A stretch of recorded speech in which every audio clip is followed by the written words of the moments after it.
Kisah wanita Batak berpangkat Letkol di Amerika Serikat, kini pimpin ratusan tentara perang. Letkol Rosita Arwan Orchid Baptiste tidak bisa menjadi polwan di Indonesia, kini sukses menjadi perwira menengah di Amerika Serikat. Perempuan berdarah Batak asal Sumatera Utara ini bertugas sebagai mekanik di pasukan militer Amerika Serikat. Ia telah mengabdi selama lebih dari 11 tahun. Sebelum mencapai posisi ini, jalan hidupnya penuh dengan tantangan dan kejutan yang tak pernah ia bayangkan sebelumnya. Rosita bercita-cita menjadi polisi wanita, polwan, tetapi impiannya terhenti karena tinggi badannya tidak memenuhi syarat. Ia juga pernah bermimpi menjadi jaksa, namun sekali lagi, aturan tinggi badan menjadi hambatan. Meskipun mimpinya di Indonesia tak terwujud, Rosita menemukan jalannya sendiri di militer Amerika Serikat.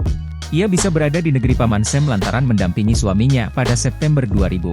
Kesempatan besar datang ketika ia mengetahui peluang untuk bergabung dengan militer Amerika Serikat. Pada ujian pertama, ia dinyatakan gagal. Bukannya putus asa, ia justru semakin gigih belajar selama 30 hari penuh sebelum mengikuti ujian ulang. Upayanya membuahkan hasil. Rosita dinyatakan lolos dan resmi bergabung dengan pasukan Amerika Serikat, meskipun tinggi badannya hanya 149 cm.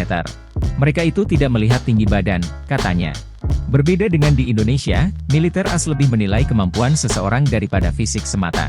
Setelah diterima, ia dihadapkan pada 3 pilihan pekerjaan, sopir, montir, atau koki. Tanpa ragu, Rosita memilih menjadi mekanik, profesi yang jarang dipilih oleh perempuan.